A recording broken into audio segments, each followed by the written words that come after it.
एक माँ के 7 बच्चे। रेशमा और कुणाल अपने 7 साल के बच्चे अनमोल और अपनी माँ के साथ रहते हैं। अनमोल उनका इकलौता बेटा है और बहुत मन्नतों के बाद इस दुनिया में आया है। एक दिन अनमोल अपनी दादी के साथ स्कूल जा रहा था। दादी जल्दी चलो ना, देर हो रही है। अनमोल बेटा आराम से चलो, तेरी दादी बूढ़ी हो गई है, अब नहीं चला जाता तेरी दादी से। अनमोल और दादी सड़क पर जा रहे थे कि अचानक एक तेज रफ्तार से कार आई और उन दोनों को कुचल कर चली गई। सड़क पर इधर उधर से चिल्लाने की आवाजें आने लगी। जब सब लोगों ने पास जाकर देखा तो दादी और अनमोल सड़क पर लहूलुहान पड़े थे। अनमोल का स्कूल बैग और पानी की बोतल सड़क के किनारे पड़ी थी। जब ये बात रेशमा और कुणाल को पता चली तो दोनों हॉस्पिटल पहुंचे। आपके बच्चे और माँ को बचाने की हमने बहुत कोशिश की लेकिन बचा नहीं पाए।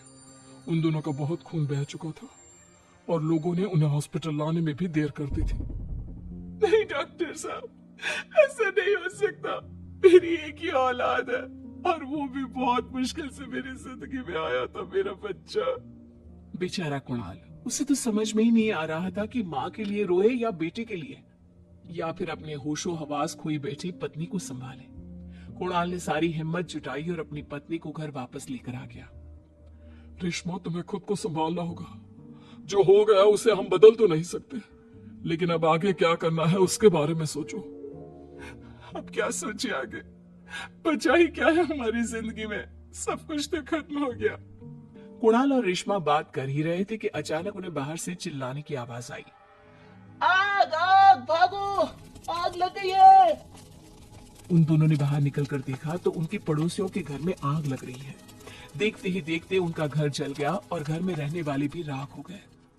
लेकिन उनके घर के 2 बच्चे जो बाहर खेलने गए हैं, वो दोनों बच गए हैं और अपने माता पिता की जली हुई लाश देखकर रोए जा रहे हैं।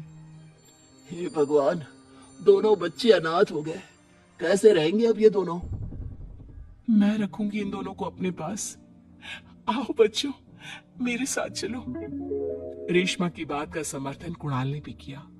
कुणाल उन्हें अपने साथ ले गया और दोनों मिलकर उन बच्चों को पालने लगे और वो बच्चे भी अपने माता पिता की तरह उन्हें प्रेम करने लगे। एक दिन रेशमा और कुणाल मंदिर जा रहे थे, तभी उन्हें मंदिर के बाहर भीड़ दिखी। दोनों ने वहां जाकर देखा तो वहां पर एक नवजात शिशु पड़ा हुआ था और लोग तरह तरह की बातें कर रहे थे। न जाने इस बच्चे को कौन छोड़कर चला गया यहाँ, अब क्या होगा इसका। कुणाल ने बच्चे को गोद में उठाया और कहा, हम पालेंगे इस बच्चे को। अरे भाई साहब, आप क्यों कलंक का टीका अपने माथे पर लगा रहे हो? पता नहीं किसका पाप है। आपको एक छोटे से बच्चे के बारे में ऐसा बोलते हुए शर्म आनी चाहिए। इसमें इस बच्चे की क्या गलती? इस मासूम बच्चे को हम पालेंगे। चलो कुणाल। इस तरह रेशमा और कुणाल बच्चे को लेकर घर आ गए और उसका भी पालन पोषण करने लगे। इसी तरह कुछ दिन बीत गए और वो अपने तीनों बच्चों को लेकर घूमने गए थे कि उनकी नजर सड़क के किनारे पर खड़े 3 बच्चों पर पड़ी। उनकी हालत बहुत खराब थी और वो बेचारे भीख मांग रहे थे। बच्चों, तुम भीख क्यों मांग रहे हो और तुम्हारे माता पिता कहाँ हैं? हमारे माता पिता नहीं है, हमारे गांव में बांध टूट गया था जिसके कारण गांव में बाढ़ आ गई और हमारे माता पिता उस बाढ़ में बह गए। रेशमा और कुणाल को उन बच्चों पर दया आ गई और उन्हें भी अपने साथ अपने घर ले आए। अब दोनों मिलकर अपने 6 बच्चों का पालन पोषण करने लगे। एक दिन रेशमा की बहन करिश्मा ने अपने जीजाजी और बहन को बुलाया। अच्छा हुआ रेशमा और जीजाजी आप दोनों आ गए। तुमने हमें इतने प्यार से बुलाया था कि हमें आना ही पड़ा। कैसी हो तुम?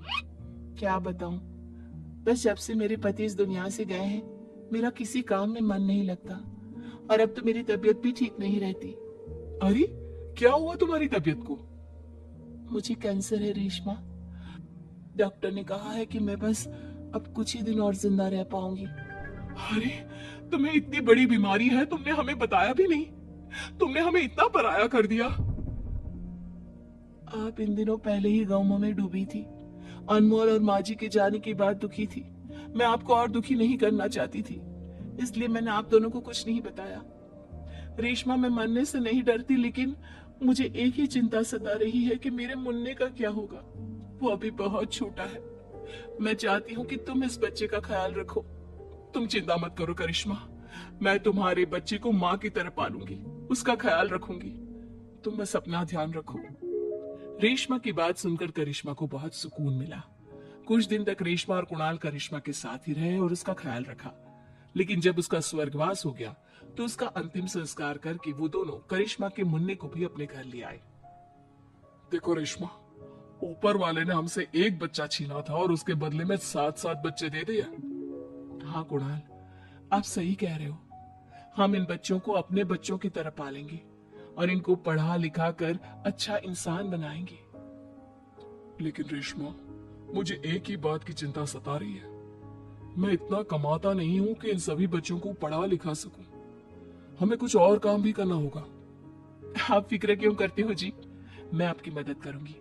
हम दोनों मिलकर कुछ ना कुछ कर ही लेंगे। अब कुणाल दिन रात मेहनत करता। दिन में वो फैक्ट्री में काम करता और रात को टैक्सी चलाता। रेशमा भी घर पर छोटा मोटा काम कर लेती। धीरे धीरे करके रेशमा ने हर्बल ब्यूटी प्रोडक्ट्स बेचना शुरू कर दिए और कई सालों की कड़ी मेहनत के बाद उसने अपना काम बहुत फैला लिया। अब उसके प्रोडक्ट की डिमांड विदेशों में भी होने लगी। रेशमा, आज हम अपने 7 बच्चों की परवरिश बहुत अच्छी तरह से कर रहे हैं और ये सब तुम्हारी मेहनत का नतीजा है। कुणाल, जीवन के इस सफर में अगर आप मेरा साथ नहीं देते तो मैं कभी भी ये सब नहीं कर पाती। रेशमा और कुणाल अपने घर के आगे गार्डन में एक दूसरे का हाथ पकड़कर बैठे बात कर रहे थे और उनके साथों बच्चे गार्डन में खेल रहे थे। एक बच्चा दौड़कर रेशमा और कुणाल के पास आता है। माँ पापा आप भी आओ ना, हमारे साथ खेलो। हाँ हाँ चलो। अब रेशमा और कुणाल भी अपने बच्चों के साथ खेल रहे हैं।